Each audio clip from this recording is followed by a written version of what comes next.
Hello, and welcome to an amazing episode of Misfit Toys Comedy. We have the supermodel, Arisce Wanzer, who happens to be transgender. Welcome to the show. Hello, how are you? I am so excited. We've known each other for, I'm not going to date it, but it's been a moment. We made it past the 7-year itch. Yeah, we made it past the 7-year itch. Yes. Almost yes, 8 years. yes. Yeah, like I mean almost 8 years. You were one of the first people I met in LA.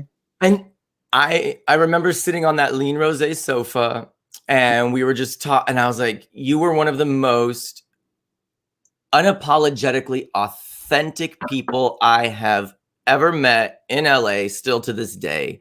Wow. And that blew me away. That just blew me away. And I was like, okay. Like,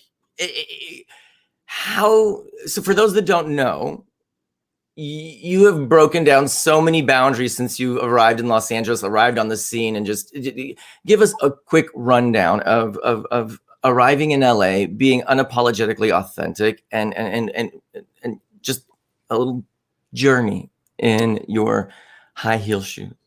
All right. Well, I don't think I didn't set out to change anything. Like I wasn't trying to be a trailblazer, nothing like that. I moved here to quit modeling because I've been a model since I was 17, not to date myself, but I'm not 17 anymore. But I've been a model for a very long time.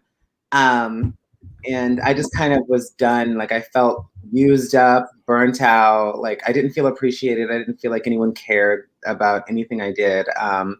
And I wasn't getting any great gigs, you know, like I'd get something amazing, but it wouldn't pay well because I'm trans, I'm Black. They're like, you should feel lucky to be here. It was that kind of money versus like being paid what everyone else is being paid. So it was just, you know, it was depressing. And so I quit. Like I didn't want to model anymore. I didn't renew my last contract when I was in New York, and I moved to LA. I had $136 in my account and 2 suitcases, and I bought a one-way trip, and I slept on my friend's couch for 7 months. And within that, do you hear this, people? Do you hear world? By the way, we are broadcasting live in UK, in Wales, London, New York, LA, South America, Africa, Asia. We've got Ray. We love you, Ray. What's up in Wales? We have like super fans from all over. So just so excited to have the world watching and listening. Wow. And I love this. They have this expression, when you raid an island, you burn the boats because there's no retreat. That's it. You show up. There's no other option but success. And there's one thing I remember that you told me that I loved was when you felt rich.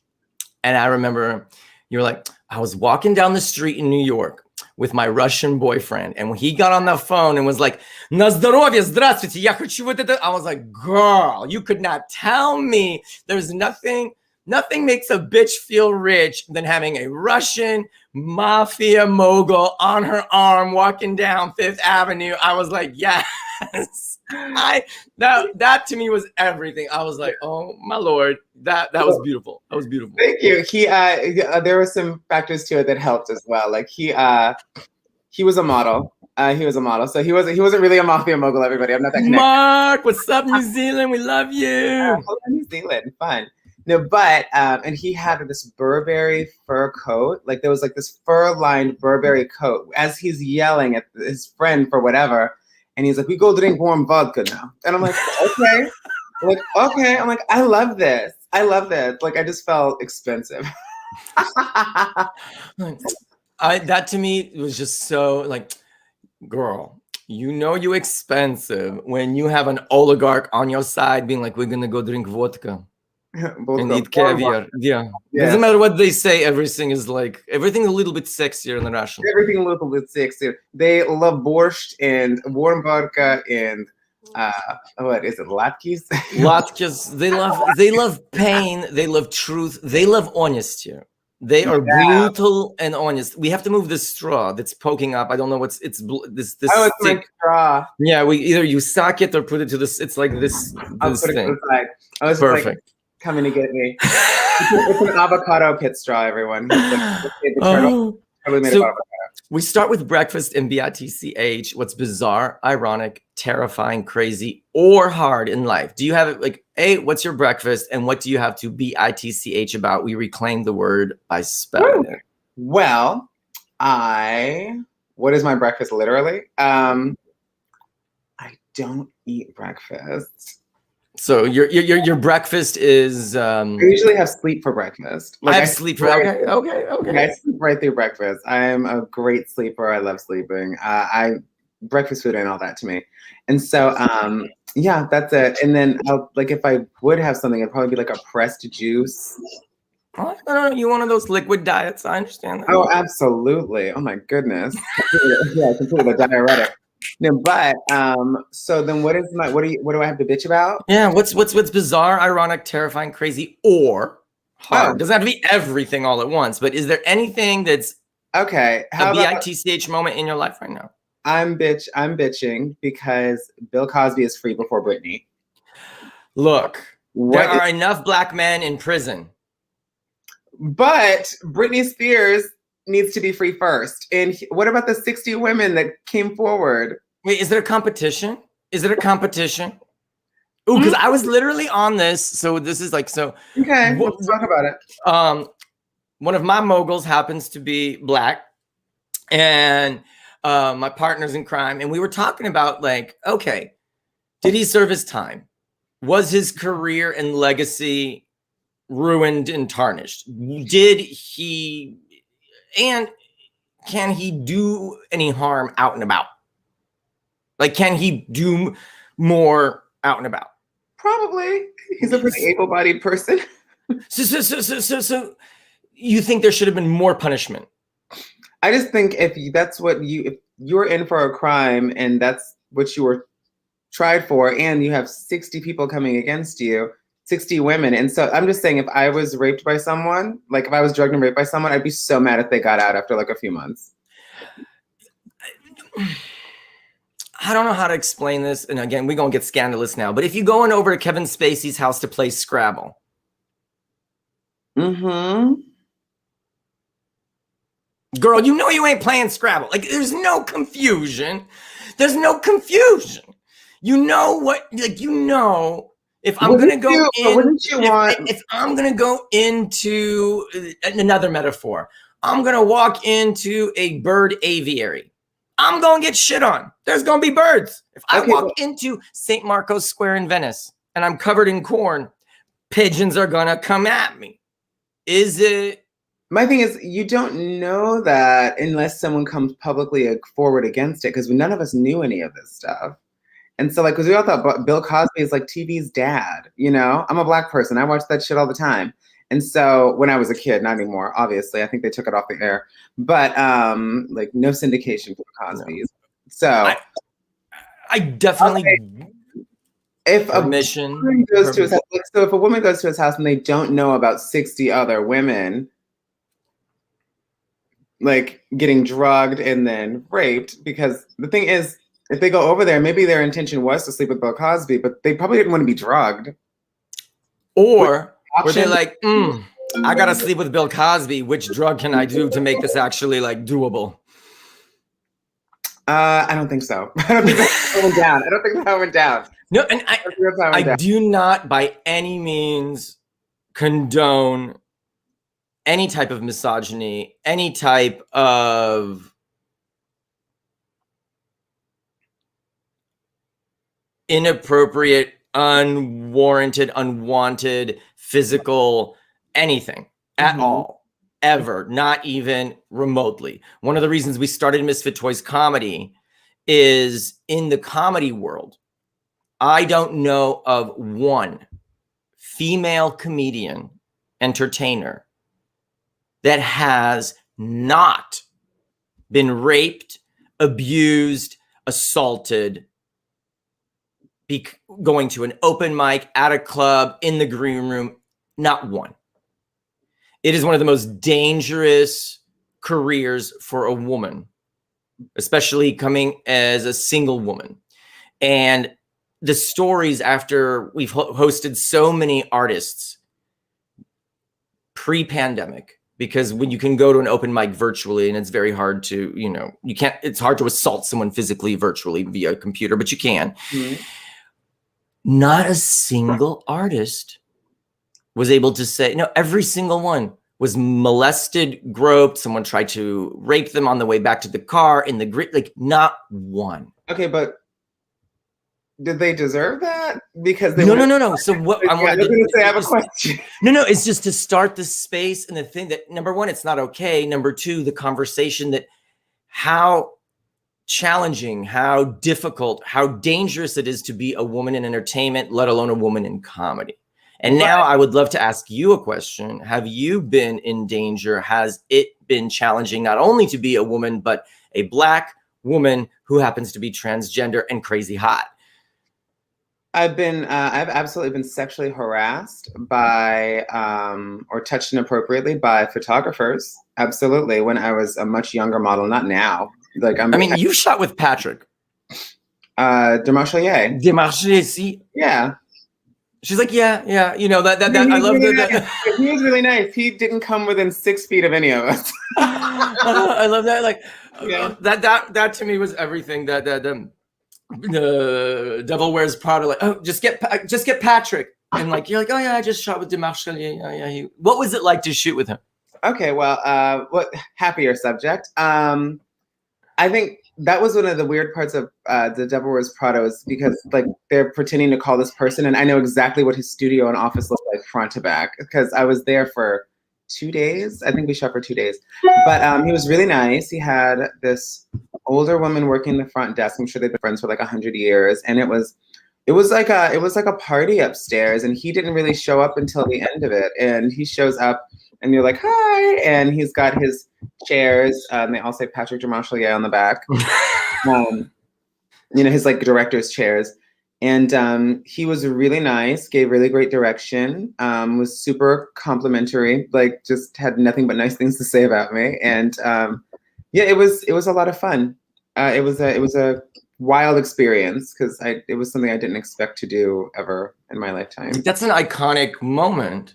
For those that don't know who Patrick is, could you give context of the level of in the modeling world, in photography? Give us some context. Yeah, if you've opened up a Vogue magazine, Vogue US, probably Vogue Paris as well, but probably Vogue UK as well. But most of the pages that aren't ads are shot by Patrick Demarchelier, or they were back when I started. So I don't know, the past 30 years, yes, like a lot of Patrick Demarchelier. But yeah, so he's a legend, and he also shot Carrie's in Sex and the City with the wedding shots. He's shooting Carrie, and the woman who actually wrote The Devil Wears Prada. No, not her. That was Plum Sykes, is actually sitting on set, and she wrote Debutante Divorcees, which is loosely based off of the same situation. But yeah, it was a little scandalous. I'm like, oh, is Anna Wintour going to be pissed about this? Anyway. Yeah, so, but I've shot with Mario Sorrenti. I've shot with some of the best photographers in the entire world, and they're all just lovely people. They were all professional. It's the experimental ones that seem. How do you handle going into the lion's den when people get to the line, and how do you navigate that, shutting it down, but still keeping without burning a bridge? Does that make sense? How do you shut it down but keep the bridge from falling? Sexually harassed? Well, well, I'm not like, I seem serious right now. I can turn anything into a joke. And so I would just turn it into a joke, like, oh my God, you're so crazy. I have to get out of here. You're a mess. You're such a mess. I'm gone. I'm out of here. And I use comedy to get out of it, just because I just want to go to Chipotle. I don't want to do this. Like, out on set, even on set for fucking 9 hours. Like, I'm just like, I literally was thinking about what I wanted to eat after this. I was not thinking about fucking you. Well, obviously, because you were going for Chipotle. Exactly. So, I know, but it's true. I just think like I use comedy to deflect unwanted advances. I think this is such a good point. And for everyone watching, I have read articles I'm writing a book now about the power of comedy, and I do keynotes for multinational corporations about how to build rapport and trust using laughter. Mm-hmm. And one of my favorite articles that I found was a prisoner of war. Mm-hmm. And they would make jokes with their captors. Like, oh, if you're gonna, me use the plastic bottle, not the glass one. And they would start laughing. And he would always make jokes. So when it came time to which one of these prisoners we're going to kill, no, they're keeping the one that's entertaining and that they've connected, because there's a connection that you build in a rapport and trust. And he was able to save himself by keeping the guards and his captors laughing. Yeah, and that power of that laughter saved his life. And using laughter as a tool to create trust and rapport and connection, and it's a tool that I think many, at least I know as a gay man, have used to get out of situations or to try to flip the script. Mm-hmm. I think it's a smart tool, and it disarms people, and it shows that you're both having a good time. This is a mutual thing now, and now, this doesn't have to end poorly. So like, it shouldn't be happening at all, but there's just, as in the position of a woman, you're going to have to get out of sexual advances, because they happen in the grocery store, they happen at the mall, they happen at the club, they happen everywhere. They happen when I'm on my way to my car after going. What's your favorite advance? What's your favorite pickup line that you were like, that was cute. That was cute. So, what was your? It was this older Black guy who looked like my grandfather, and so that probably helped. He looked like my grandfather, who, God rest his soul, he was wonderful. But I was walking down the street. I was in New York, and I had just had a day, and so I'm walking, and he goes, "Oh, you lost something, baby. You dropped something back there." And I was like, "Huh?" And he goes, "Your smile." And I went, no. It actually got me. Instead of saying you should smile more, which is obnoxious, he's like, "Oh, you dropped something. You smile." I was like, "Oh my God." That's cute. I'm like, "You're so sweet." And he's like 70. So I was like, "Aw."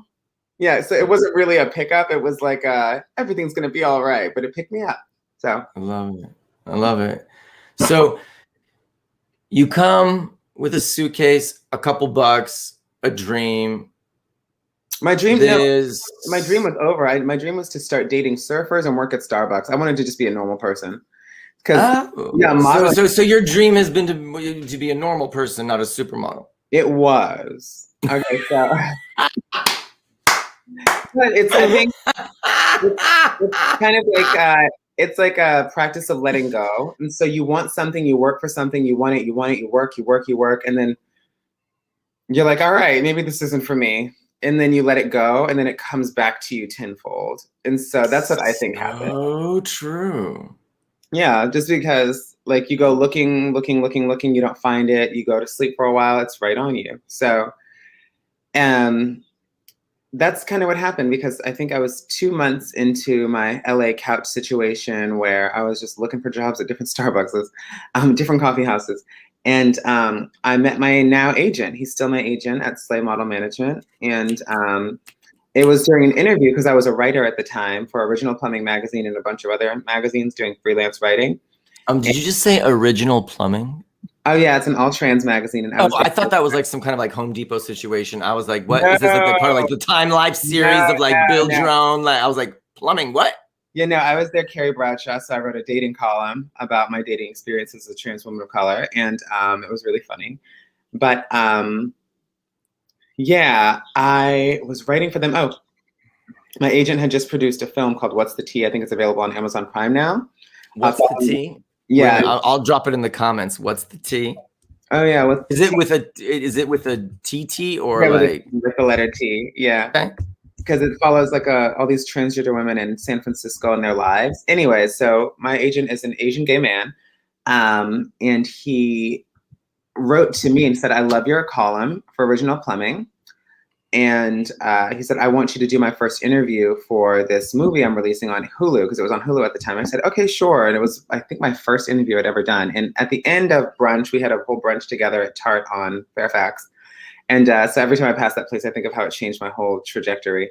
Not brunch on Fairfax. Brunch at Tarte on Fairfax. And I love Tarte, actually. Tarte, yeah. We used to have a great brunch. I don't know if they do anymore, but I'll have to go back. But I used to go all the time, but because the brunch ran until 3 o'clock. Ow. And so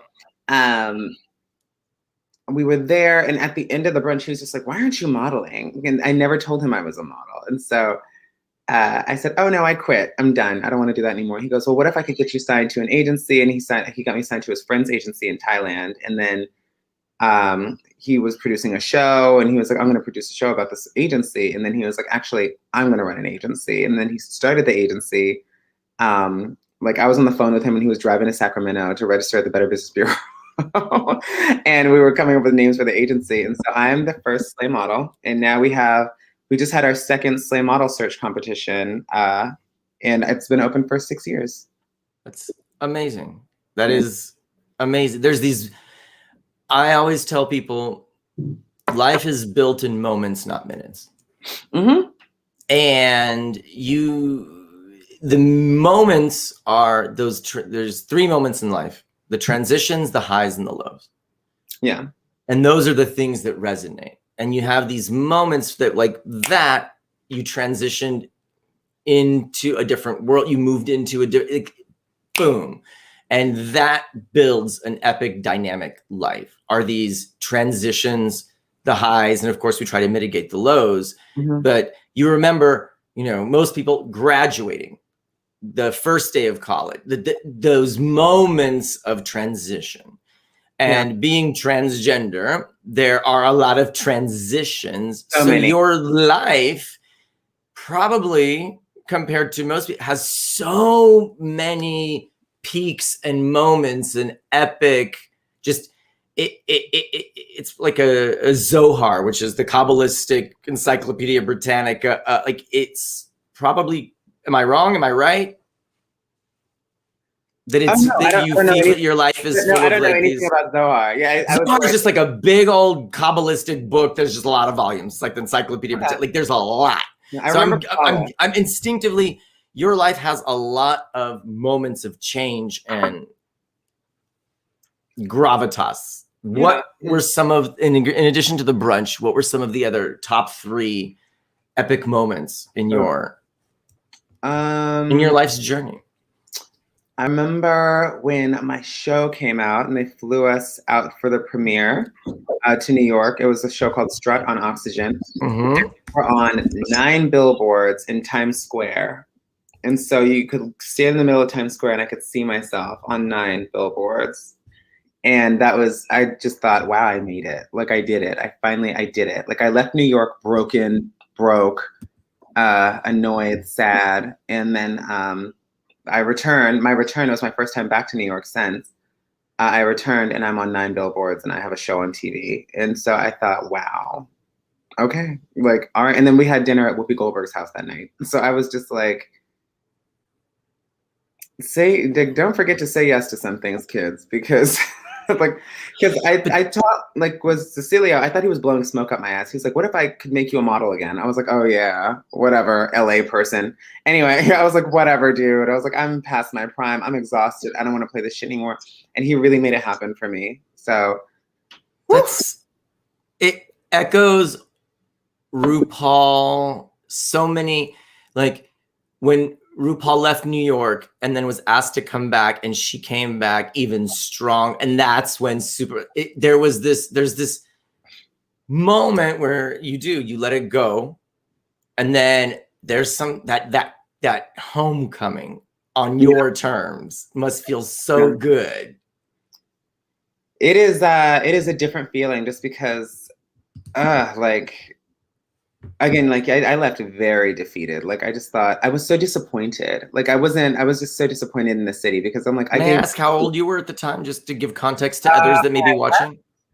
When I left New York, I think I was 27. Okay.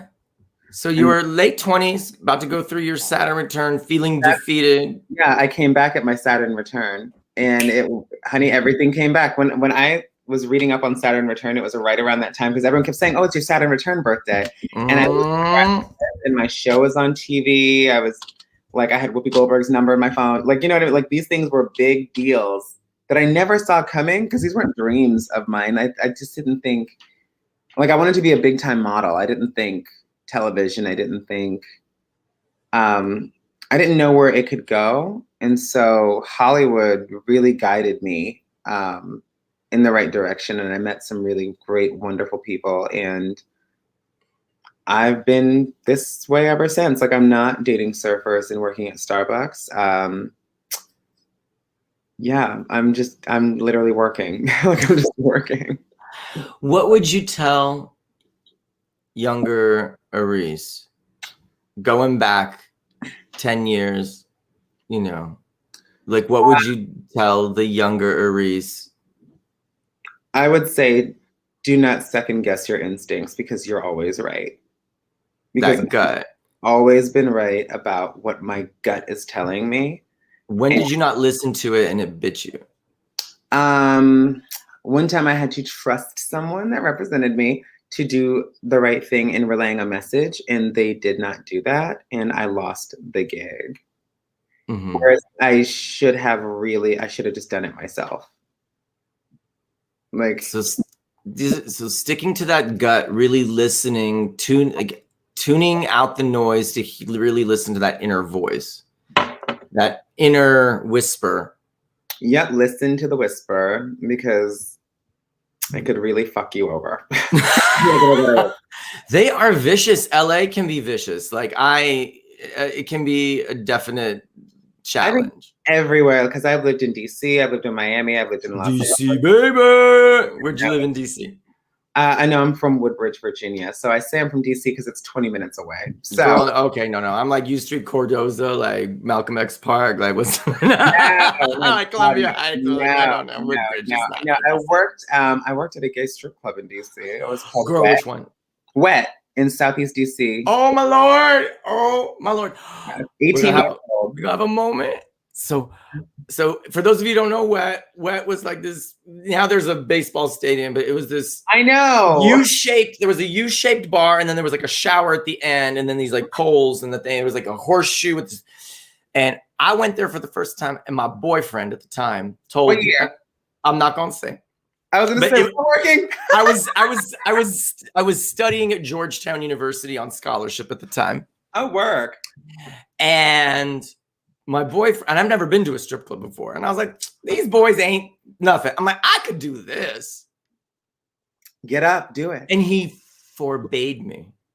Really? He was like, I forbid you. You will never. And I was like, why? Tonight got me a job. I broke up with him and entered the Man of the Month contest the next week. This was so epic for me. So I roll up, it's like a Thursday night. It's the Man of the Month. It's November. I've never done anything like this. I was so shy, I couldn't even use a public urinal. So for me to get up on stage when I was so body conscious and so ashamed of I was so shy. But I was like, I'm going to just, if you tell me no, I'm going to do it triple yes. Absolutely. We get into the green room, the back room, and there is, we're just going to call him Antonio. And he was the sexiest built Latin hot go-go boy that I saw when I was 17 years old sneaking into tracks. Go down like this. I dreamt about him for 4 years at university. I know Antonio. 4 years. I dreamt about this God that I worshipped on a box for 4 years. I walk in and he's in the corner over there, and he's like, yo, Iggy. And I was like, yeah. You want to win? I'm like, what? And he pulls me over. He drops down my pants. And gives you a cock ring. No. And he starts to go down on me. Oh, wow. And all of my fantasies of 4 years start coming true. I was like, this person that I've worshipped as a God that was for me like everything before I even came out, knew I was gay, and I went to the club for the first time, and I was like, I think I'm gay because that's what's up.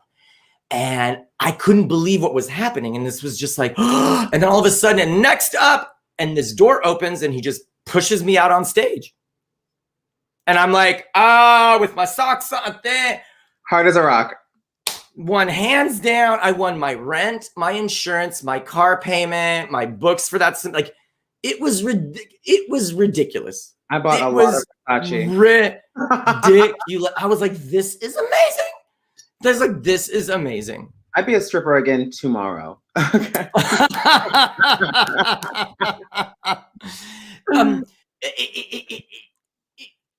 I don't usually talk about this, but like, yeah, I coming from Georgetown and then working for the military and then doing this thing on stage was so counter up, but it was such a liberating experience to just break free and just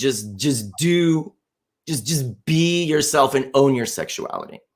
And I had never been, I've always been ashamed, and I never was proud. And to get up there and just be full Monty and my socks starting to fill up and people to cheer and Bootylicious was playing, I was like, I was living. And is that song triggering for you now? Yeah. Whenever I'm like, where's the money? I need to make some yeah, I love it. And this sexual liberation, and I posted our flyer for the show, and it caused a little bit of a scandal because Facebook wouldn't run the ad, said it was too sexy. Instagram said it was too sexy, and several people within even the LGBTQ community were like, it's too sexy. And maybe, but I wanted to open up this like owning your sexuality on your terms is your choice. Mm-hmm. And what I loved is that you embrace your sexuality, redefine, define, own it how you want it, and we should be supportive of that. How long did it take you to get to that level of comfortability? Were you always like that, and is it a battle still?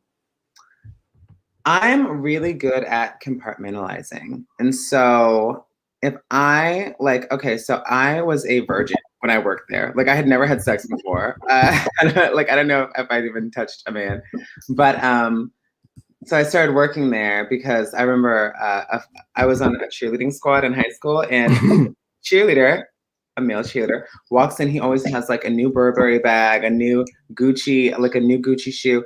And I'm like, he's not rich. And I was like, girl, what are you doing? And he's like, I'm a stripper. And I was like, what do I have to do to get into this gig? Because I like clothes. And so I took my clothes off to get clothes. And so that's what really happened. And so I got Louis Vuitton bags, Gucci, all types of shit. And lots of You did it for the money. I did it for the money. I love money. Me and money are good friends. And so yeah. Do you feel embarrassed being able to say that like I like it? Like I like them. Like I like the money. Because some people exploit other people for money. I exploited myself. And I owned my sexuality, and I didn't care. I was a virgin. Like, I had nothing to be ashamed of. I didn't care. I was like, whatever, you're all looking at my naked body that's never been touched. So enjoy, give me my money. And I was, I got to be myself. So I had like long hair, mascara, tanner, like my cute little panties on, and my high socks, because I was the femme one. Because Wet was the diverse one. Because there was another one called Secrets, where it's a bunch of like hot mask for mask guys. And then Wet had somebody for everybody. Mm-hmm. So I was femme queen. I look much like I do now, but I just didn't have boobs. I wish that we had crossed paths. That would have been amazing to have a little moment. They asked me to work there after winning the competition. It was such a family too. We used to go, the guy who ran the place, his name was Dave, and he was a first grade teacher. And the duality that we live in DC. DC is duality. Like there's so much duality in that city. He had the most beautiful apartment, and he would invite us all over, and we would literally sit, watch movies, and have snacks and order pizza, and we were all friends. It was like a family. We all partied together. Like, it was great. And it was my first sense of like community in the community. And it was community in LA? Huh? Do you feel that? Do you have community in LA? Oh, absolutely. I'm a gays girl because that's what me and my friend Nova call each other, because we hang out with more gay guys than we do anybody else. And it's because, I don't know, I like being doted on. I like being their Barbie doll. I think it's fun. And it's like having 17 boyfriends that you don't have to have sex with. And so, yeah, so you get, they're all super nice. They're all super funny. They're all well dressed. They're all accomplished, lovely people, and they all love me. And so those are my besties, and that's my sense of community. I love it. So I love that this is so fun that like one of the first senses of community was at the strip club. Mm-hmm. Honey, that's why I stand for sex workers all day long. I'm like, bitch, if that's how you want to get your money, get your fucking money. And so people always want to shame sex workers, but everybody wants to masturbate to porn. I think it's very confusing. I'm like, you shouldn't be supporting this in any way, shape, or form if you have a real problem with it. Well, you're a hypocrite. There's something wrong with you.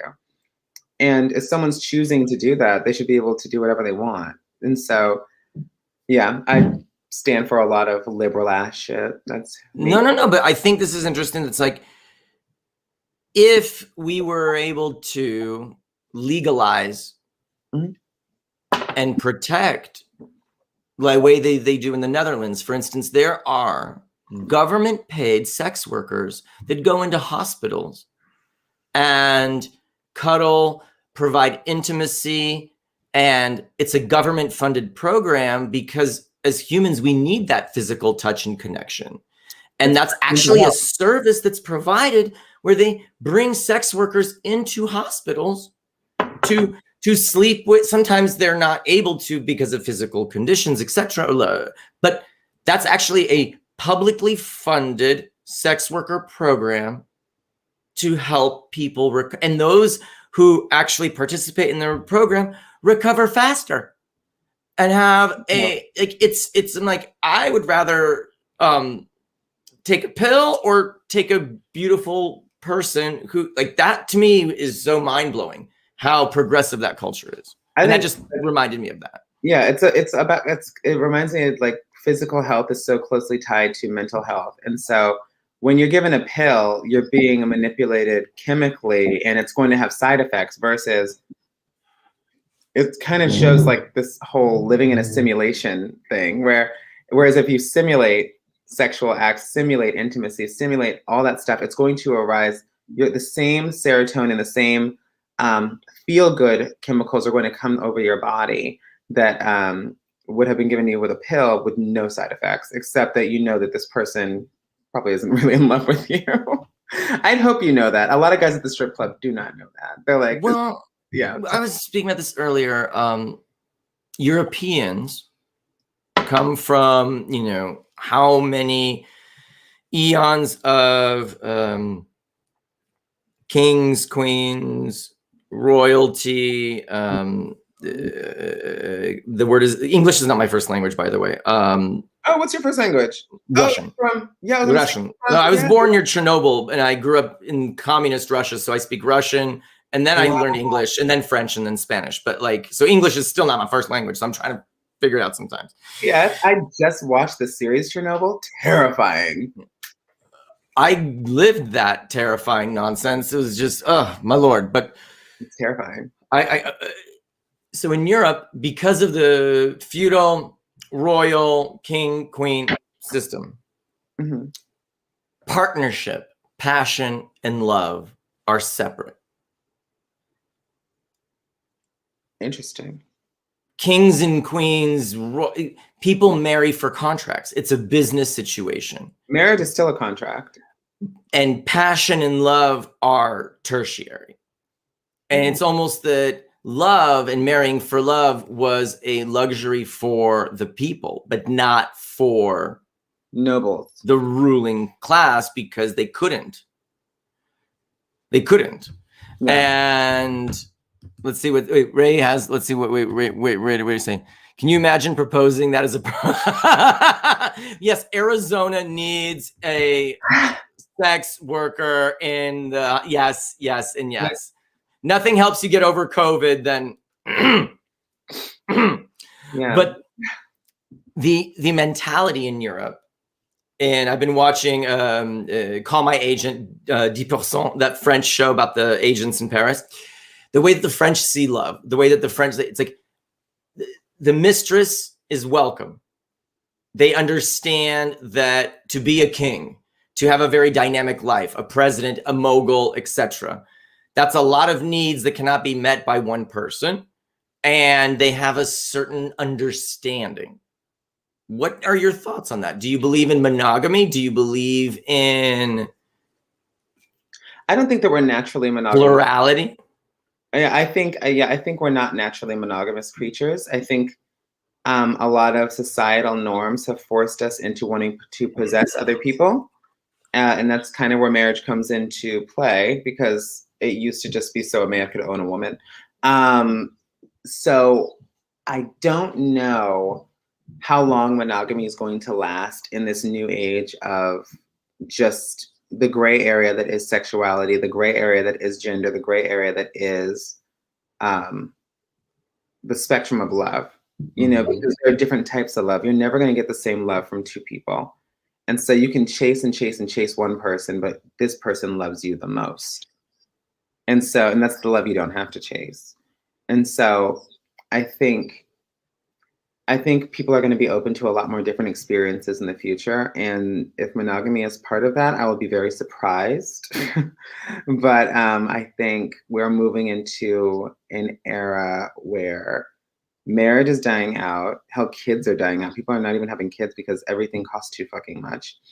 And I think, I just think that people are going to start opening up things. Like, you're going to have your person, and then you're going to have your people. So it's kind of like Russia, you know, like Putin.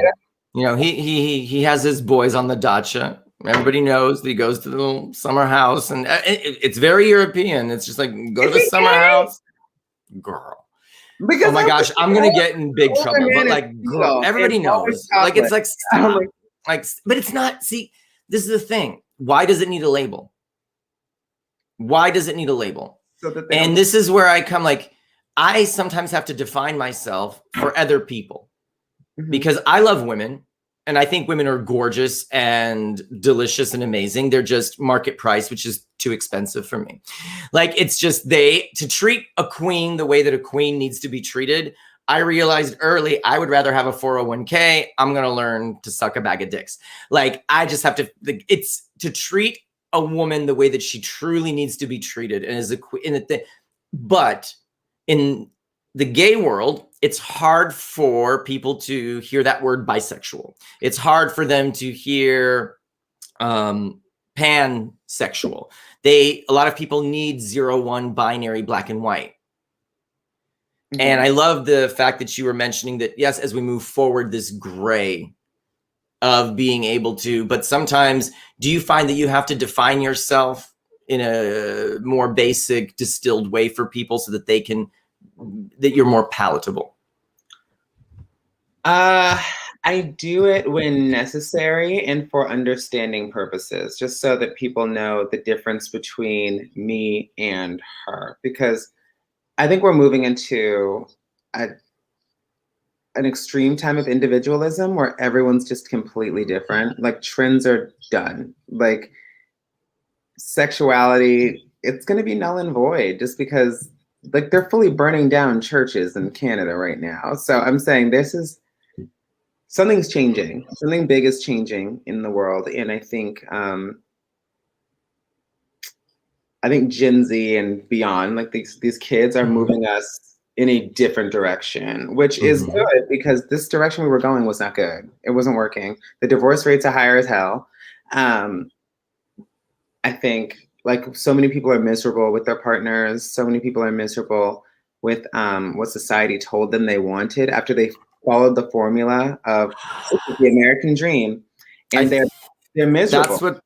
That's what the pandemic, I think, brought to a lot of people, is that realization that, oh, I'm chasing this thing that I've always been told is what I want and need and is and it's not. Yeah. And there's so many times in Hollywood that you make a deal with the devil to achieve this thing, get this thing that you think is what but it's not. Mm-hmm. And I love this redefinition. What would you, where do you see yourself, let's say 10 years relationship wise, ideally, what would that look like, Arisce? Relationship wise, I'd hope I'd have a person to rely on. And I'd hope that we'd have an understanding that was conducive to both of us, like that it worked out for both of us. Let's say he had a mistress and I don't need a mister, but whatever. Or let's say So it's not a monogamous relationship. It could be. It could be. It depends on the person. But it's someone that you can depend on, is what you said, was the first thing. Someone I can depend on. It needs to be someone that I like. If I'm in trouble at 2 a.m., like I'm trapped, there's no Ubers, he'll come get me. You know, like, because you want a knight in shining armor. I wouldn't call it that. I'm like, I'm looking for an Uber driver. Like, no, but like, you know, okay. See, I thought you want someone a little bit more chivalrous, but an Uber driver. No, the thing is, I'm only going to attract a gentleman because I'm a lady, honey. And so no matter who I end up with, it's going to be probably a really nice guy. I attract really nice guys. And so some turn out to be jerks, but they're always nice to some level. But, you know, it happens. But yeah, I don't know. I don't know what I want with a relationship in 10 years. I would just hope I have someone I can depend on that can depend on me as well. I'd hope that there's a balanced relationship in my life. Okay. I love that. No, because I'm curious to see how people envision relationships, love, intimacy in the future. And what does that look like? And we can create that. We can manifest that, and just putting that seed and just planting that. And I love that the younger generation, I see a lot of them because they come to stay at the eco resort Baja Off the Grid, which is where I am right now. Mm-hmm. And so I have these amazing, I don't know if you read the article in New York Magazine, but amazing young creatives that come here and just find themselves and let loose. They write their albums, they shoot music videos, and seeing they're so fluid, where they aren't, you know, they're non-binary. They're not female. They're not male. They're not this. They're not that. Just because I had sex with this gender doesn't mean that I am this, or any of that. It means that I had sex one night with that person. Yeah. But it doesn't define me. And I love this concept of those actions don't necessarily, like, just because you had a intimate moment with a woman or an intimate moment with a man or intimate moment with a non-bi, it doesn't make you anything. It doesn't define you. Mm-hmm. And that was revolutionary, because I've yet to hear that actually come out of people's mouths, yet alone, you know, young, successful, articulate, intelligent creatives describing how not to be described. I love that. And again, it's these kids, they're the guiding light to our future of acceptance. Like, they're the age of Aquarius moving on in. Well, we're going to Pisces now. Aquarius is over. Are we going to Pisces when? So Aquarius was the age of the corporation. Really? And in the cycle, so we're going to get a little galang-a-langy. Mm-hmm. So in the zodiac cycle, it starts with Aries, first born, and then it goes to Gemini, boom, and then it goes around. And Aquarius is the second to last. And Aquarius is all about science, technology, ideas, new, and bringing people together to achieve what the one cannot, which is the corporation age. The next cycle is where the Pisces, which is what we're beginning, is the dreamers, where you are part in, one foot is in the other realm, in the dimension, in what some people will call enlightenment, but operates at a different frequency. And as we're seeing the fall of the corporation, because what happens with a corporation is you lose the humanity. When there's a corporation, it's about the bottom line. We're losing the humanity. And as a reaction to that, we want the humanity. And here comes the cycle of Pisces, which is about every other sign embracing all of that and dreaming and being in both, and kind of it's breaking out of the matrix and stepping into that next space. And I'm excited to be alive during that Me too, shit. moment. Because the other thing was not working for us dreamers. It was like, I need tough. It was so, oh my gosh, it was tough. Give me one of your hardest DC moments. I want to, like, coming back home, give me a DC moment. I don't know. I'm sorry, my water truck is like running right now. Excuse me. Oh, work. You're fine. No, I'm trying to think, because DC, I only lived there up until I was 18. Now I'm in my mid-30s. No, but didn't you ever have like a crazy moment in DC? Like at the end of the night, you walk in the thing, you went to Annie's Steakhouse, you went like some kind of, what's your craziest DC I always moment? went straight home because I was 18 and my mom thought I was sleeping over at someone's house. So I'd have to go straight to the other cheerleader's house and actually go sleep over. And so we would have like a kiki, watch Pride and Prejudice, like, you know. So you've never had a late night DC interaction moment? I don't think so. I think just guys following me outside the club to my car, but we had bodyguards. Okay. So yeah, because all those. Give me then your favorite. I told you my behind the scenes, my BTS moment with Antonio that won me the Man of the Month contest. Right. Favorite BTS green room wet stripper moment. I'll say it was, I think it was my first time. It was my first night actually working there. So you get to go back behind, you see behind the velvet rope, behind the curtain. And there are so many guys jacking off. And I learned what a cock ring was. And so they're just getting their dicks hard. So they're going to put the cock ring on. So, because that's their thing. Like, they're just going to have a cock ring on and they have their hard ass dick out there. By the way, for those that don't know, DC's full Monty. So you're able to, it was one of the only cities you can be fully naked and have alcohol. Mm-hmm. And then they would have on high socks. Because we need to put the money in the stock. Yeah, put the money in. And so, or they wear jog straps to put the money in, but you're not supposed to touch the belt area.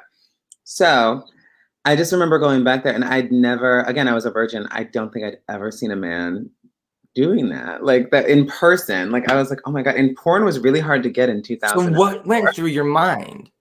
Were you turned on? Were you scared? Were you, what was going through your mind? You walk in, there's all these crazy hot people pleasuring themselves and you're like, I was intimidated because I didn't know where I belonged, because I'm like, I was high femme. Like, I look very similar to what I look like now. And so I was high femme and I was like, I'm not gonna do that. And then I just thought, they'd be like, hey, what's up? And I'm like, this is normal? Oh, I'm gonna see this all the time, like every time I come to work? Okay. So I think I was shocked, I was intimidated. So turned on wasn't one of the things. No, it was not. No, I was no, they were really hot, but I was so green, and I was a virgin. I didn't even think about, I wanted to have sex with someone that was special to me. Like, I was literally just selling my body for Gucci bags. I'm like, I just, yeah, but I just want more makeup. Can I ask a strange question? And it might be, because I know that it's different because we're unpacking what it is to be trans. And for a lot of people, there are so many different variations,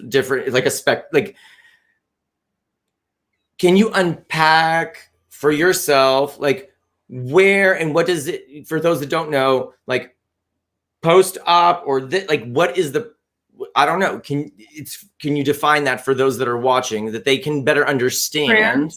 Trans is it's a state of mind. No, I'm kidding. It's very much, okay, so sexuality is who you go to bed with, gender is who you go to bed as. And so, like, being trans is not a costume. Like, people compare it to drag, or they compare it to, and I'm like, no, you can be a trans drag queen. Absolutely. It's like a burlesque performer. It's the same thing. Mm-hmm. So you're just putting on a show, you're putting on an act, you're doing a thing. But trans is not defined by surgeries. It is not defined by, it's not defined by what the government is telling you what trans is, because they're still very new and primitive in what their understanding of what trans is. Like we just literally this week, like the past 2 days, got an X for the gender marker on passports, on US passports, so that we can go into other countries and it doesn't have to say M or F. That's huge. You know, because now I can say X, and I love that. Like I'm absolutely gonna have an X passport because I don't want to be defined by a binary bullshit thing, because I don't believe in it, because so many like think of everyone who ever told you what you were and you weren't. And so there's all these social constructs that try to turn you into a profit margin, like male, female, 35 to 61 or 18 to 32. Like these are all demographics and groups where they just want to make money off of you. And that's why they don't like this gray area, because they don't know how to target you as a consumer. And so well, apparently they do. Gucci bags and Louis Vuitton, they figured it out. They figured out the secret sauce. But what was that? what was that? It's like, is that so wait. So trans is okay. That you do not identify with your biological plumbing. No, with your assigned plumbing, because okay, well, you're assigned meaning we're born with it. Yeah, but but there's an umbrella, because there's trans girls in my agency that were born intersex. And so intersex is they're born with both genitals or pieces of both genitals, and they get to choose or not choose whether they want to go one way or the other. And so there's a whole umbrella, like there's a whole thing that's completely ignored. And being intersex is just as common as being being a redhead on the entire planet. And so I'm just trying to process this. I'm like, which would I rather be? Would I rather be ginger or intersex? Can I be a ginger intersex? Think that would be hot. Like that would that would be a hot with freckles and like the thing. Like I would be a hot ginger intersex like if I was like I would rock that. Like that would be hot. I think gingers are hot, but can you read this one? Can you read this one? Because the construct, we are born and assigned man or woman based on sex characteristics, aka genitals. So so gender is a social construct that's designed around the plumbing. Yeah. So when someone says that they're trans, are they saying basically, I am redefining my gender regardless of my plumbing, biology, birth, whatever? I wouldn't say redefining, because I didn't change anything. I'm exactly who I was. Okay, so just defining or articulating. Yeah, I'm telling you who the fuck I am, versus being told what I am by a system that doesn't work, by people who are idiots. Okay. Like, yeah. Okay. So being trans is articulating your own gender. Yeah, it's a gender. Correct? It could be your gender, but it's just your natural feeling. So like I've never acted any different. I've never talked any different. I've never been any different. I've looked like this. Like you can look at my senior picture, it's the same fucking picture. And so, but a little worse because it was year 2005 and Paris Hilton was popular, lots of bronzer. So there was a lot of bronzer, honey. I was like, yeah, like I looked crazy, but the mascara was there, honey. And so what I mean is I knew who I was, and for people to tell me what I was bullshit, because I'm like, you don't know me, you don't walk in my shoes, and I'm never gonna be that other thing. Like when people are so anti-trans, I think I've literally asked a woman this on live, because she said trans women aren't real women. I said, so do you want to marry me? Or you want me to untransition and then marry you as a man? You want this? Because that makes you mentally ill, not me. Are you out of your mind? And so, or it makes you a lesbian. It's one of the two. Yeah, because I'm like, I'm never going to look like that thing, and I don't want to. Like, I like who I am. I like the way I turned out, and so I never felt like I was born in the wrong body. I felt like I was born in the wrong era, because we're not appreciated. I love that. Yeah, like because back. I love that. Yeah, and being born in the wrong era, and I think that. From what I know, because I did the first ever transgender comedy festival in Los Angeles. I think it was in 2015, I believe it was. It was right after we met, actually. Yeah. And you were one of the inspirations for that. And I was you not were doing comedy at the time. no, because I was like, I've been in comedy for many years, and I was like, what is the voice? Because I truly believe to see the light, every color must shine bright. What is the voice that is not being heard on stage right now? Mhm. And I had to learn a lot because I didn't know anything about the trans world. And going to the LGBTQ center, and then I learned that there are so many different types of trans people that there's a trans lesbian. You can be a trans there are people who are post-op, pre-op, don't want to opt, don't opt, and it was such a learning experience for me, which I'm very grateful for, because I had no idea that there was so much diversity within the trans community. And one thing that I did notice is that the IQ across the board with the trans people that I came into contact with and with Trans Pride, they are ridiculously smart. Like, they're on a genius level, and they see things. And this is why I think this is interesting. Just a thought. Pisces is in both. Mm-hmm. Just like trans, you understand both parts. Oh, honey, and we're both serving fish, honey. And so maybe we are entering into the goodbye age of Aquarius. It's the age of the trans Pisces. Where do you feel that you understand the world differently because you have lived in both shoes, or you've experienced those? Here's the thing. What I always tell women that try, like TERFs, that like try to be trans exclusionary, radical feminists, that's a TERF. And so they don't like trans people. And so what I try to explain to them, I've never lived a man's experience. I was never one of the boys. I never got boy privileges. I was bullied. I was othered. I was pushed aside. I was hurt. You know what I mean? Like, like things happened to me that happened exclusively to a lot of queer and trans people. These are not the lived experiences of male privilege. And so when you put me in that box, like, you lived in both shoes. No, the fuck I didn't. No, I didn't. I got my ass.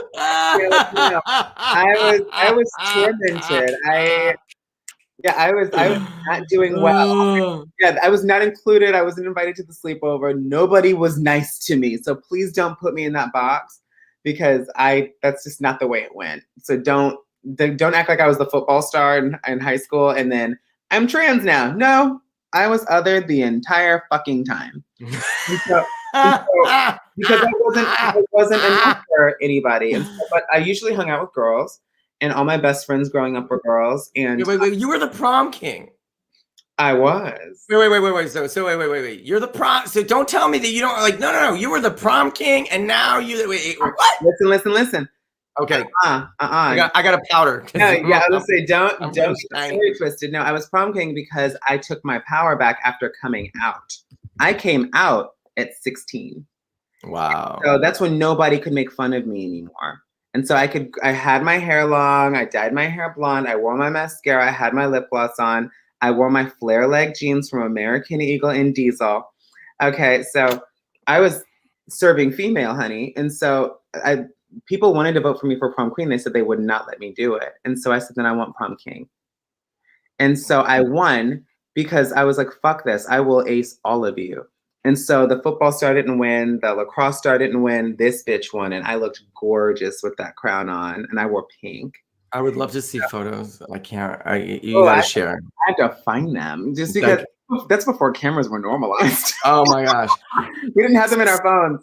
What I love that also is one of the principles for MTC is we talk about transformative comedy, which is taking your vulnerability and putting it at the forefront and articulating with specificity what that vulnerability is. And what happens is your Achilles heel, your wound, your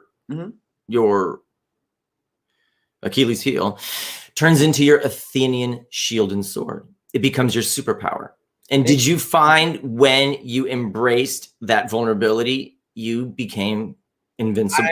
learned it from my mom, because I remember I came home just broken down one day just because everybody was nasty to me, except for like my friends. Like I had girlfriends, like you know, like the girls in the cheerleading squad, like we're all good. But like I think I got bullied really badly for like the last time, and I came home and I was like, Mom, I don't know what to do, because everyone laughs at my jokes. Like if I make a joke in class, everybody laughs. Like they know that I'm quick and funny. And they seem to like me there, but in the hallway, everyone is so nasty to me. And she said, honey, she goes, kids are dumb as hell. They're the stupidest people. She said they're the stupidest people on the fucking planet, that you guys literally don't know shit. She goes, you need to start acting like you are better than everybody else, and then you will be, because they'll think you are. And she said, people believe what you want them to believe. So you better act like you're the shit. And I've done it ever since. I've been a bitch ever since, and everybody pays me my respect. I love it. I love it. The one quote that I was like, be the bitch you want to be. And I know that word triggers, but be that bizarre, ironic, terrifying, crazy, and hard diva. Yeah. That you want to be, and they will fall in line. And you are such a perfect example of that. When like you no confusion, you showed up and I was like, yes, diva has arrived. There is no confusion. There is no confusion. And I love that that's that is the monologue. We asked the monologues, the matriarch, like, and I love that that was the lesson from, you know, your mother, is be the bitch you want to be. Yeah. Walk into the room who you see yourself as, who you want to be. And I have to say, she led by example, so it was easier to believe. Everybody likes my mom. She's a nice, pretty lady, and she's nice to everybody, but she's that bitch. Like, she's very much that bitch. So she gets what she wants. She works hard for what she has, and she's just a lovely person. And so I thought, you know what? I could be like that. Like, I've seen her do that. I can absolutely do that. I don't have to be this meek, sad, wondering why nobody likes me person. I can just say, fuck you. I don't even like you. And so that's when it comes down to it. You're like, I hope they like me. I'm like, I actually don't like you. I don't even like these people. Why am I trying to impress them? I'm going to impress me. And so I'm going to go be a stripper and buy Versace. And that's what happened. I love it. I love it. Yeah, I love it. Yeah, that's what happened. Where do you see yourself? You had so much success, but as many who have success in Hollywood, it is constant. So sustainable success is different than just success. You have the success, but sustainable success. What does sustainable success look like for you? I would like because you've had the success. Huh? You've had the success. I've had success, but it's very, you have to be your biggest cheerleader, like, because no one is going to wake you up in the morning and say, you got this. You have to think, all right, what are we going to do? What are we going to do now is what it really is. So as soon as you're done with a project, you'll already be on your next project, because all these things, they're moments. You say you're defined by your moments. These are moments. And so this could be your big break. This could be your big break. This could be your big break. And kids, a big break is when something great happens and it's got some momentum and it keeps paying you. And so, or it keeps giving you that fame that keeps paying you. And fame doesn't pay the bills. Money pays the bills. So you can't do everything for exposure, but pick the right things to do for exposure. And then you'll be rich. Because so how would you like to be exposed? I know that there is the Princess of Bel-Air role that will be written for you. That is coming. But I think that role, yes, and creating that role, but how would you like to be, and I use that word, exposed, meaning put into the media, seen, creative, like what project would you love to do? Where would you how would you like to speak your truth next? And in what medium and in what form and how? Well, I would like to be represented accurately, just because people, like if I'm cast in anything, it's always like a down and out or a drug addict or hooker number 4. And I'm like, I had a horse. You're like, I'm hooker number 2, bitch. Okay, not number 4. Like, actually, I'm hooker number 1. No, it's true that, like, I just the opportunities for trans people, there's more of them, but they're still not good. And so, like, I just got an audition the other day, and it was to play an 18-year-old who was on drugs and was a waitress and was sad that her parents didn't accept her. And I'm like, can we stop with this trans narrative where that's the only thing that happens in our lives? I don't think about being trans ever. Not ever. I don't wake up every morning and think, oh my God, I'm so trans. No. No, I wake up and I'm like, God, if I don't get to Trader Joe's before 5, there's gonna be no fucking parking. Like, let's have a real fucking story. We're just people that happen to be trans. I'm just a regular fucking person.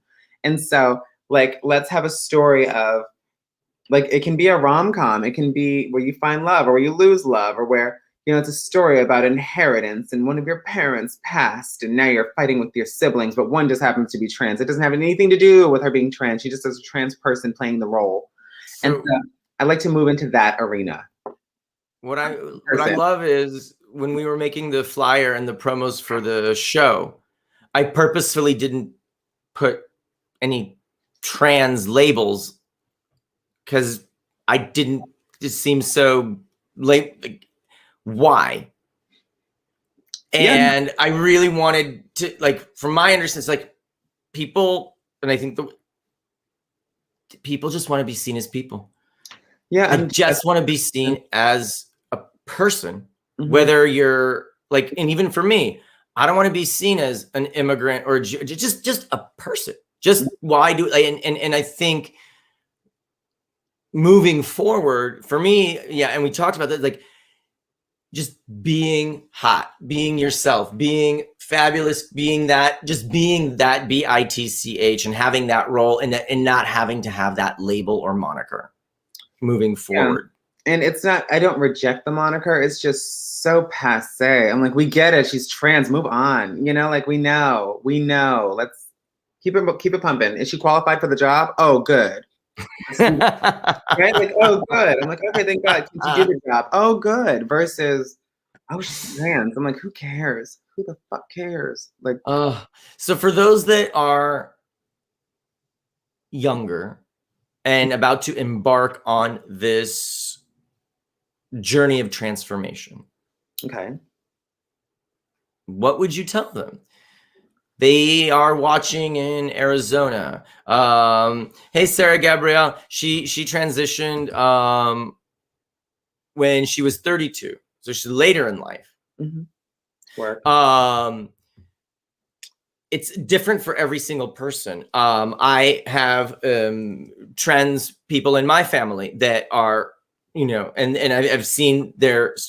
What would you tell someone who is not in Los Angeles or on the coastal elite, who doesn't have the luxury of a giant LGBTQ center, open-minded, you know, like that it might be in Central America, not Central United States, excuse me. Like, advice, thoughts. I'd say be safe where you are, because it is dangerous in some of those places to be out and be yourself. But it's so hard to give direction to. I've never been outside of the coastal elite. I always lived on the coast.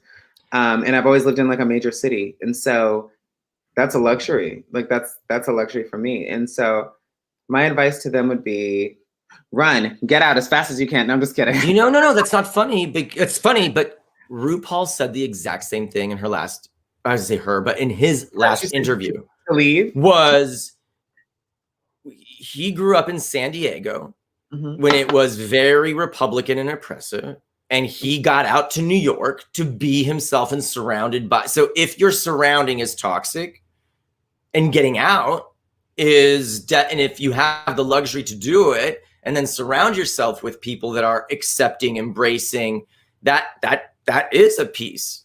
I would say that is definitely a piece. Not so much the luxury, because I moved here with no money. I would say bet on yourself. Absolutely bet on yourself, because I will not go. It is a rule of mine. I will not go where I am tolerated. I only go where I'm celebrated. Ooh, I like that. Go where you are celebrated. Yeah, because tolerance is not acceptance. They are tolerating you. That is not the same. I love this. Yeah, tolerance is go where you are celebrated. Yeah, there's a reason I don't go to flyover states. Like, I've turned down some prides where I'm like, you guys have dangerous laws for trans people there. I'm not going there. Where I have to turn down money, but I'm like, I'm not going to go there. I can't go there. I'm like, is there security? Oh, there's no security. That's very dangerous for me to be there then. And I'm probably the only Black person there. Because it's I keep forgetting that, because I don't see things in color and so it's like I just as for instance we hang out, I just see you as Arisce. Then I'm like, oh yeah, by the way, she happens to be just fabulous, and we're just gonna leave it at that. I'm every woman. I love it. I love it. We are a little over time, but it's okay because we're just having fun, and I am just enjoying you so much. And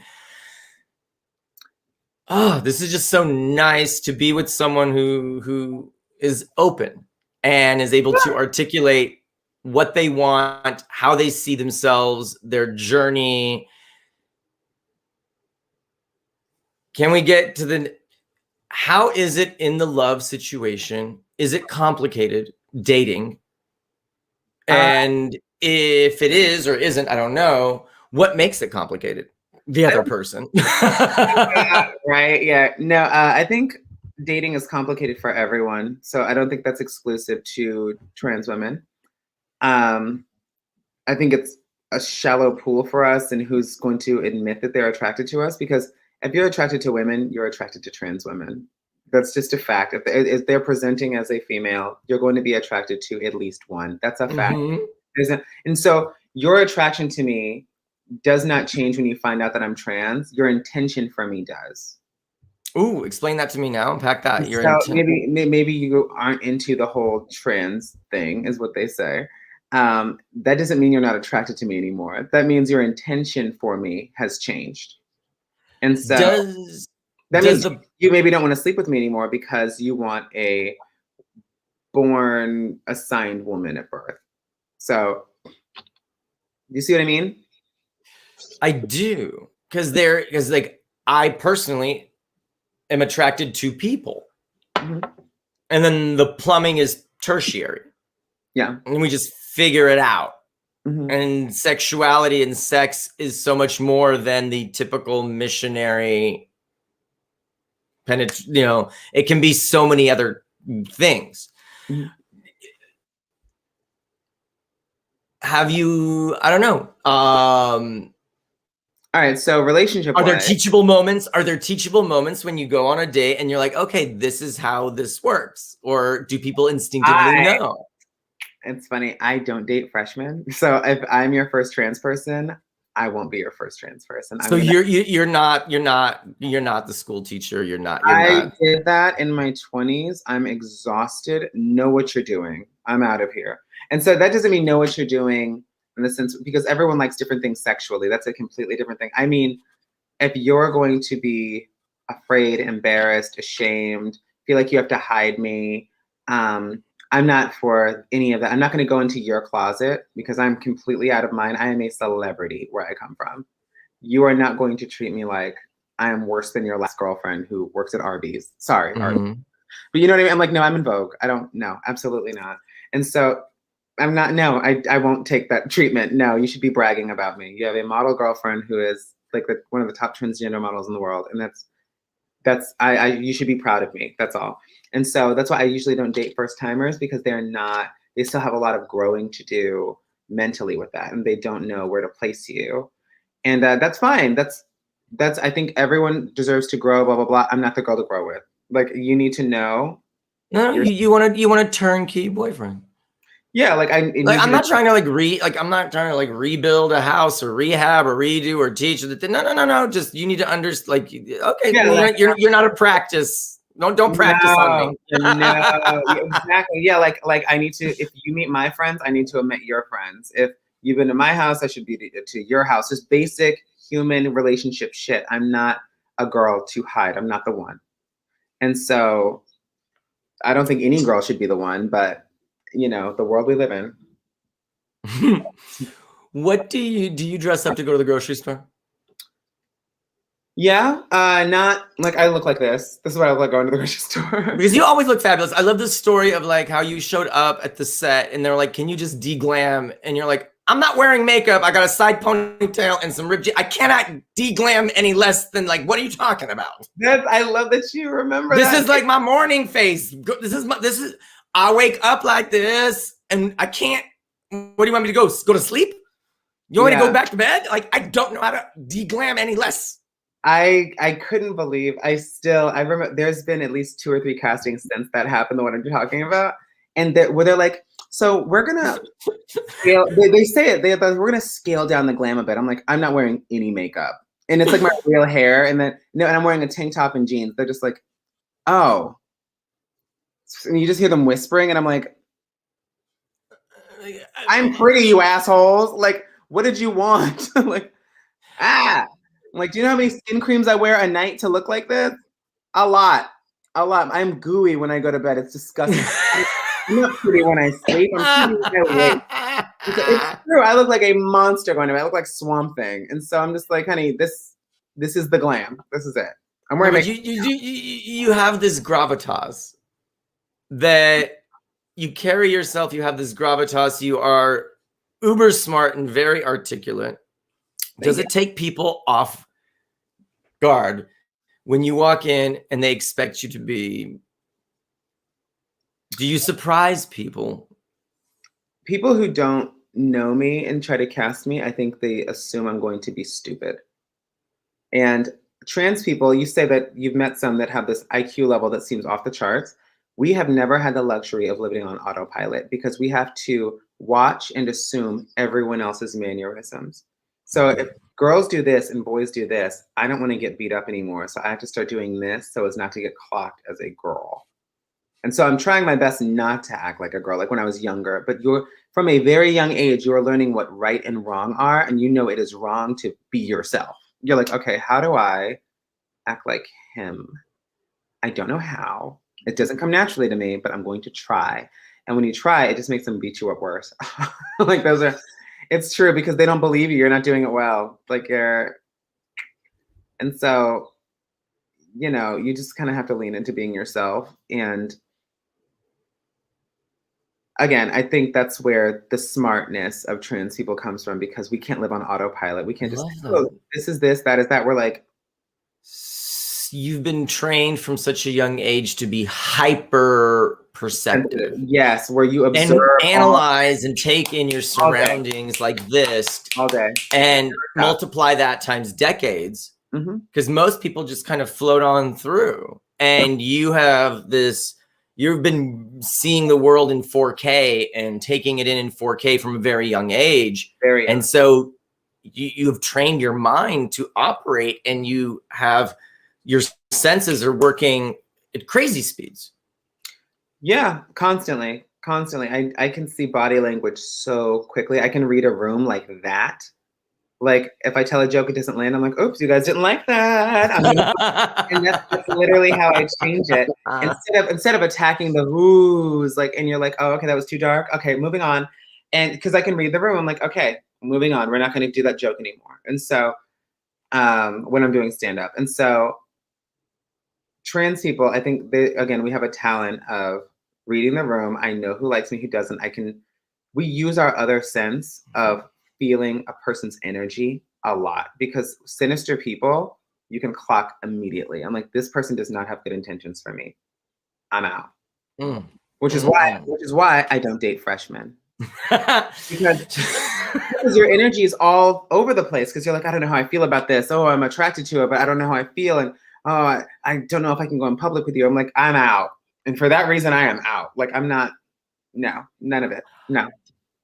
Before we go, if you care, if you dare, what's a vulnerable secret that we don't know? What is one of your Achilles heels? What is one of your secrets that you are willing and able to divulge? I think a lot of people think because I'm so calculated that I don't get hurt very easily. And I get hurt by things that. When was the last time you got hurt?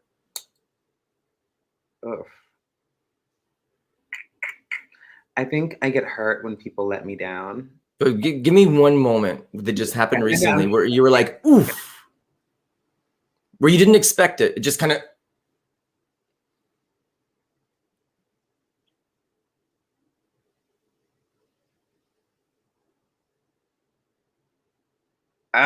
It's Come funny. on, come on. It's And just it's not. because it's sometimes it's such a it's never about what it is, right? It's like that iceberg. So what was that moment? That emotional Titanic iceberg where it was the tip, but it really wasn't. What was that moment? I think it was okay. So one, there's so many. There's just so many. I think people. God, this is so hard. Because there's so many. I'm like, I need to focus in on one, and I'm just like, so Yeah, many. just pick one. I Just know, pick one. but I want to pick a good one that has like an Okay. impact, that could, like help people. Because I'm like, how would this help someone else? I'm like, It can help yourself. It doesn't have like yeah. Okay, well, I just think, like, let's say, no, it's got to be specific. What really happened? What was the moment? God, I don't know. I don't know.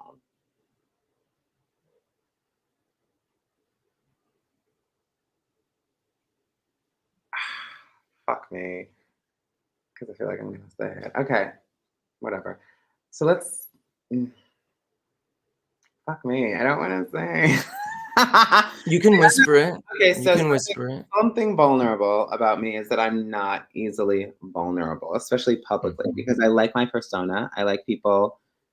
I like people looking up to me for good advice. I like people to see me as like a big sister figure that they can rely on for good life advice. And so I think when my message or my image gets misconstrued or turned against me or made to demonize me because I seem so hardened, that hurts a lot because I feel like people don't listen to me.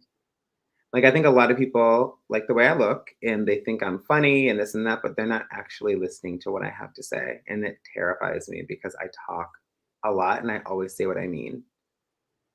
And so when my message is misconstrued or taken the wrong way, when I feel like if you really know me and understand me, you understand my intentions Mm. and you understand where I'm coming from, that hurts, I think, more than anything, because you didn't listen to me. And I just feel like I talk and I comprehend what other people are saying so much.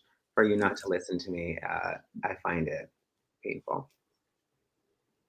I feel that when you have such good intentions and you try to communicate this and then it gets misconstrued and pushed back and it is a surprise And where that intention is misunderstood and it comes back with vengeance or hate or some other kind of, but yeah. No, I'm trying to think about a similar moment of what, what is that vulnerable? What is mine's a little bit lighter, but my vulnerable thing is I was so pressured by being on this with you that I just fermented my beard right before the show. This is all gray and white.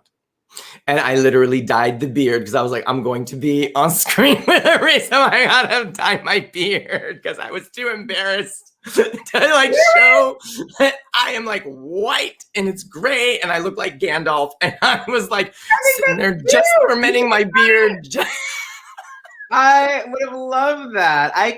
And I'm like, oh my God, I can't believe it. Then like, then it's like all like dark up here. So I was like, oh, I'm trying to rub it out and get all ready for the show. I am so impressed right now. That's amazing. I'm so sorry I made you feel that way. I did not. I think it's great when people go gray naturally. I'm totally gonna go gray naturally. I'm totally gonna do that. I thought that too, but then I feel like you look younger because your skin's still intact.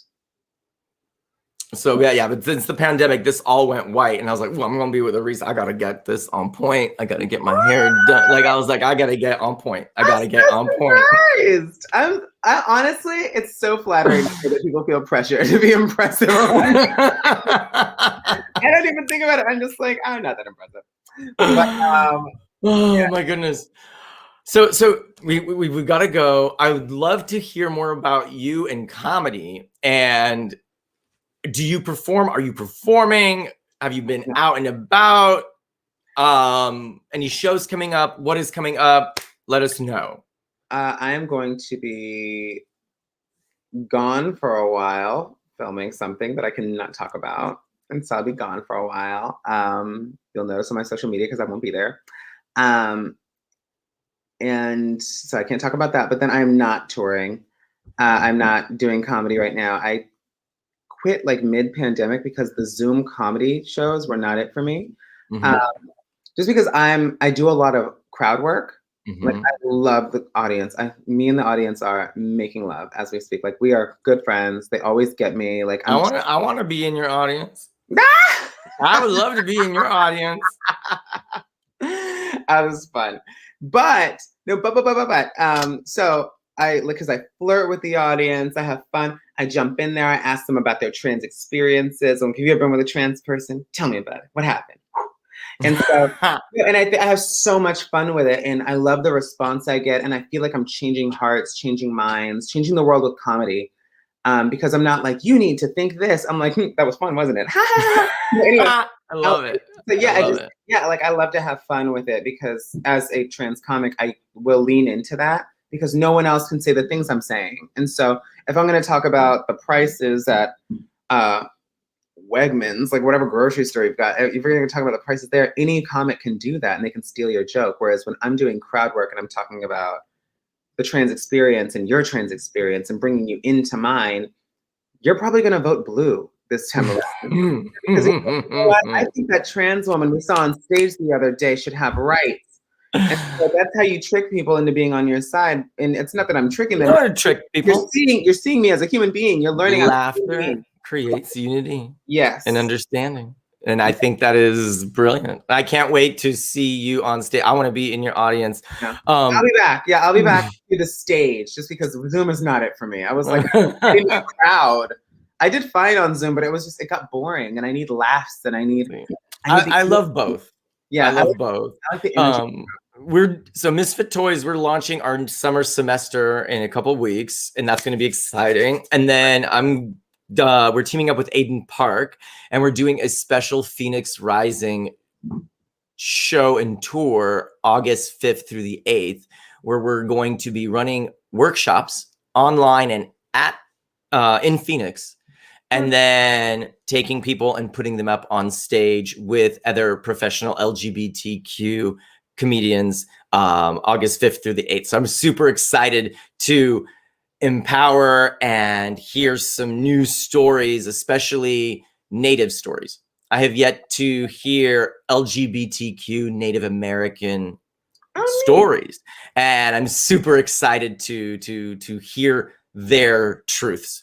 And we have all types of shapes and sizes, genders, sexualities, so I'm super excited to have this rainbow of comedians to work with this August in Phoenix. So that's gonna be a fun tour. So that will be fun. So thank you everybody for tuning in from UK. Ray, we love you. From New Zealand, New York, LA. Oh, hello. My German Shepherd's in the back, but he's not, he's it has just been such a pleasure, such a joy, such an inspiration. I can't wait to see what comes next. So love you, world. Thank you so much.